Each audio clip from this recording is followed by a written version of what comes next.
wabarakatuh.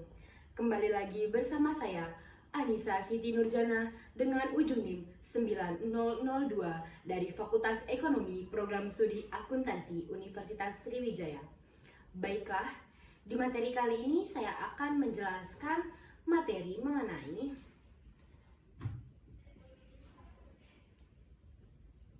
elastisitas penawaran dan permintaan. Baik, sebelum kita mempelajari lebih dalam elastisitas penawaran dan permintaan, ada baiknya kita mengerti apa sih dari elastisitas itu sendiri. Dalam ilmu ekonomi, elastisitas ini berarti perbandingan perubahan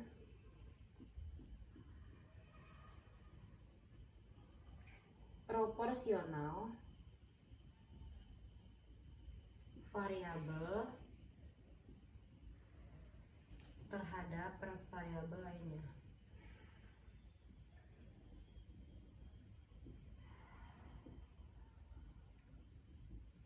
Nah, jadi dalam ilmu ekonomi, elastisitas ini merupakan perbandingan perubahan proporsional variabel terhadap variabel lainnya. Baik, elastisitas itu dibagi menjadi dua, ada elastisitas penawaran.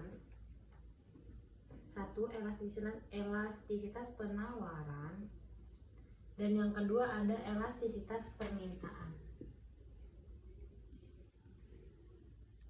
Nah, di elastisitas penawaran dan permintaan ini beda ya.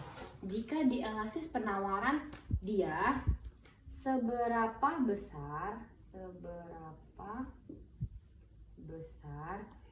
jumlah barang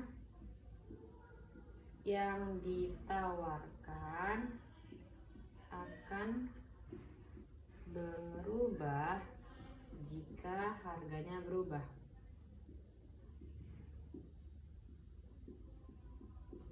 Nah, di elastisitas permintaan dia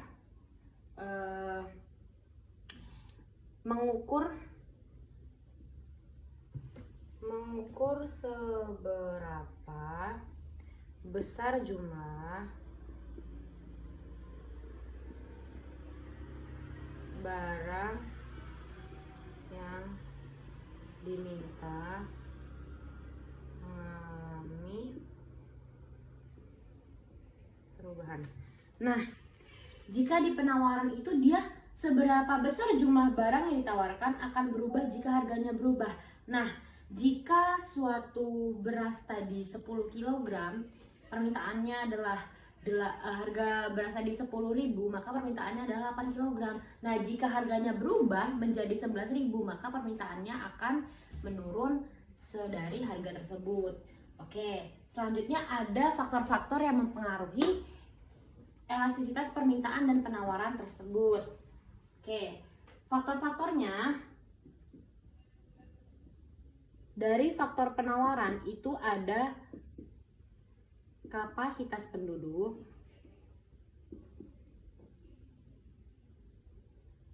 yang kedua ada persediaan, dan yang ketiga ada waktu analisis. Nah, jadi di dalam elastisitas penawaran ini ada faktor-faktornya. Yang pertama adalah kapasitas penduduk, yang kedua ada persediaan, yang ketiga ada waktu analisis. Sama halnya dengan permintaan. Permintaan juga dia memiliki beberapa faktor.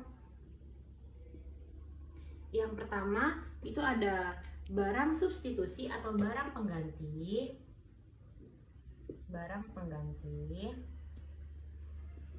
Yang kedua ada jumlah pendapatan.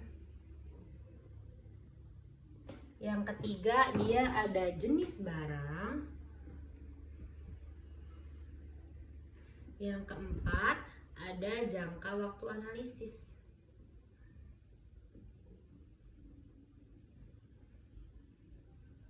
Nah, faktor-faktornya berbeda ya, penawaran dan permintaan. Oke, lanjut. Oke, setelah tadi kita memahami apa itu pengertian-pengertiannya, sekarang kita akan masuk ke rumusnya. Rumus elastisitas adalah elastisitas sama dengan P price quantity kali delta P atau delta Q. Nah, ini rumusnya. Atau bisa juga elastis sama dengan persen delta Q bagi persen delta P. Nah, ini rumusnya adalah, rumus elastisitas adalah P per Q dikali delta T per delta Q, atau elastisitas sama dengan persen delta Q per persen delta P.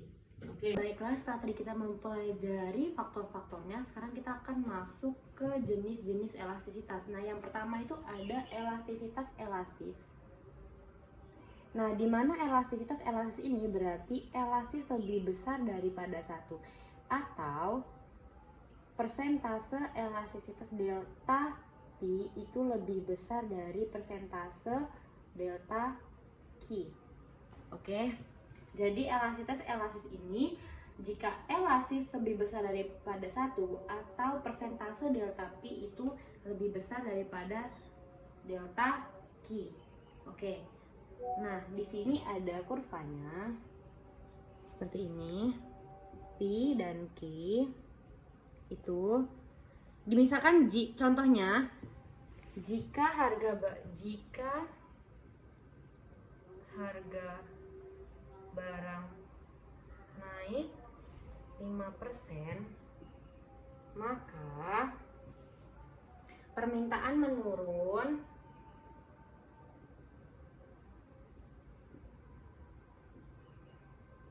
10%. Nah, di sini contohnya ya. Jika harga barang naik 5%, maka permintaannya akan menurun 10%. Nah, di sini kita buat kurvanya. Oke. Tadi jika harga barangnya 20, maka permintaannya itu adalah 40 di sini. Oke. Nah, jika harga barangnya 30, maka permintaannya akan 20. Oke. Di sini.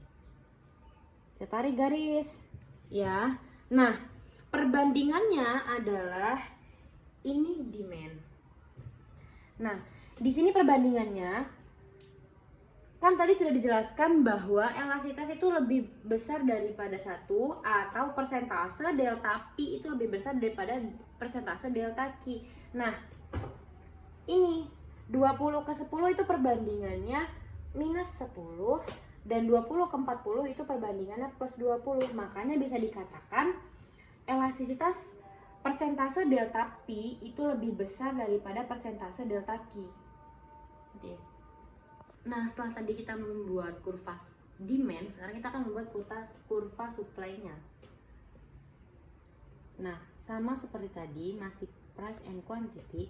Yang membedakannya di sini, jika dia harganya 20, maka permintaannya akan 20. Misal, jika harganya 30, maka permintaannya akan 40. Sini. Nah, di sini penawaran, jika harga barang itu naik, maka yang diproduksi akan naik, makanya dia penawarannya tinggi, makanya dibuat kurvanya seperti ini. Maka kita tarik garis, ini supply-nya. Oke, kita akan masuk ke jenisnya yang kedua. Nah, sekarang kita akan masuk faktor yang kedua, yaitu inelastis. Berbeda dengan yang elastis, jika elastis tadi adalah elastis sama dengan elastis itu lebih besar dari 1, atau persentase delta Q itu lebih besar daripada persentase delta Q. Nah, kalau di inelastis itu elastisnya lebih kecil dari 1, atau persentase delta Q itu lebih kecil daripada persentase delta P. Kita akan langsung masuk ke contoh kurvanya. Di sini masih sama P dan Q, tetapi di sini jika harganya 10 maka Q-nya adalah 30. Jika di sini P-nya 30 maka di sini 20.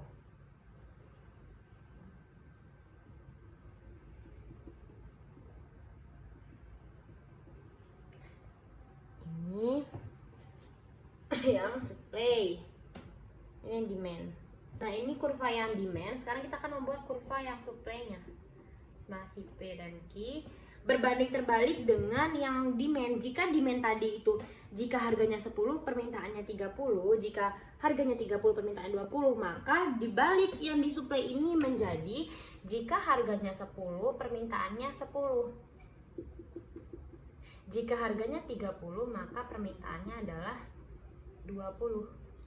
Nah, jadi cenderung di kurva di jenis-jenis inelastis ini dia lebih ke kebutuhan pokok.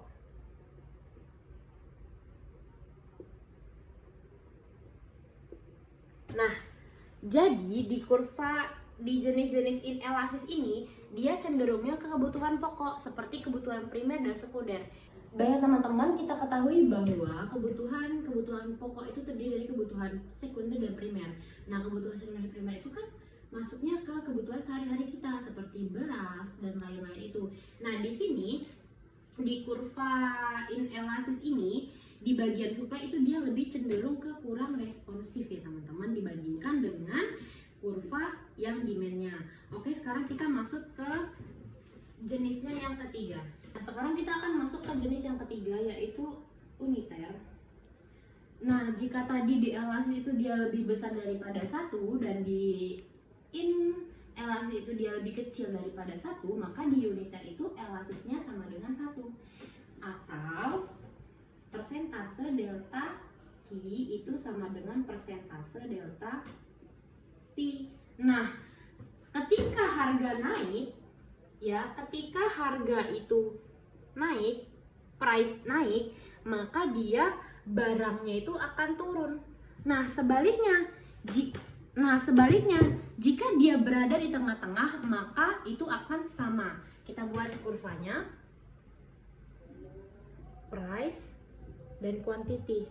Di sini semisal dia harganya 20, maka kuantitinya adalah 30. Nah, di sini semisal harganya 30, kuantitinya adalah 20.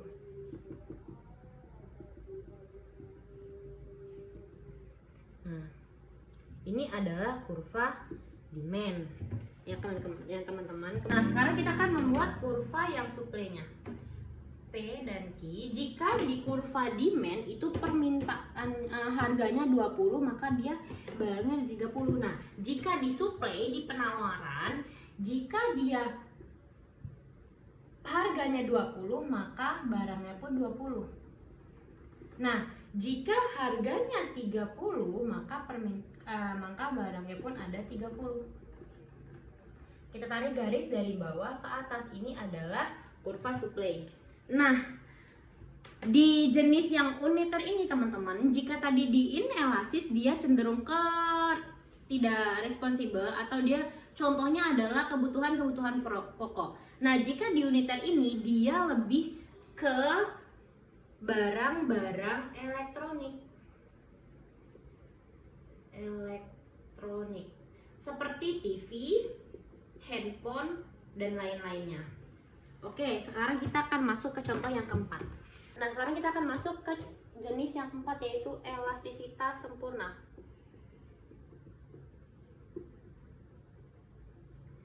Nah, di elastisitas sempurna ini dia elastisitasnya itu tak terhingga. Di jenis elastisitas sempurna ini, jika Q-nya berubah maka P-nya akan tetap. Nah, jika Q-nya berubah, P-nya itu dia tetap.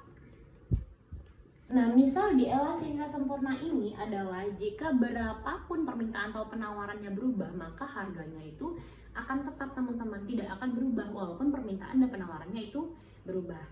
Oke, misalnya di sini itu bawang merah dan bawang putih. Jika permintaannya berubah, maka dia harganya akan tetap sama, akan tetap.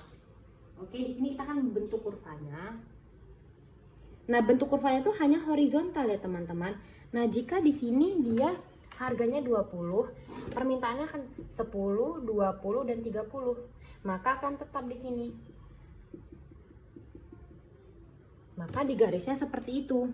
Nah, jika tadi di jenis-jenis sebelumnya itu ada supply dan demand-nya kurvanya berbeda, jika di elastis itu kurvanya sama, dia horizontal. Nah, jadi teman-teman, nah seperti yang dijelaskan sebelumnya teman-teman, jika dia permintaannya barangnya berubah, misal permintaannya 10, permintaan barangnya 10, 20 dan 30, maka dia harganya akan tetap di 20, makanya dia dibuat garis horizontal. Oke, sekarang kita akan masuk ke contoh yang kelima. Nah, sekarang kita akan masuk ke jenis yang terakhir, yaitu inelastis sempurna.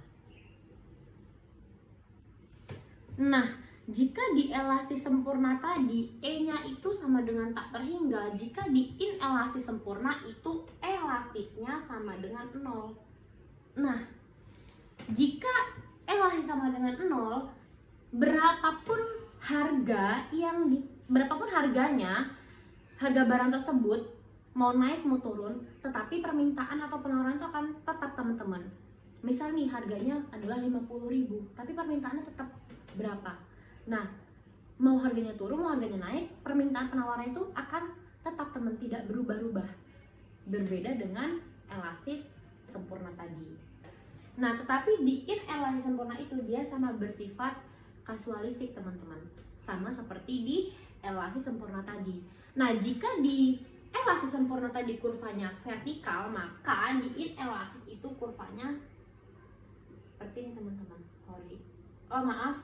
Jika tadi di elastis sempurna kurvanya adalah horizontal, maka di ini adalah kurvanya vertikal. Contohnya ini adalah obat-obatan teman-teman. Ya, jadi berapapun harganya, maka permintaan dan penawaran obat-obatan tersebut akan tetap tidak berubah-ubah. Nah, oke, selesai sudah materi kita dari pengertian elastis tadi adalah apa, kemudian di faktor-faktornya, sekarang ke jenis-jenisnya. Berakhirlah sudah penjelasan kita hari ini. Baik, mungkin sekian yang dapat saya sampaikan, kurang dan lebihnya saya mohon maaf. Saya akhiri. Wassalamualaikum warahmatullahi wabarakatuh.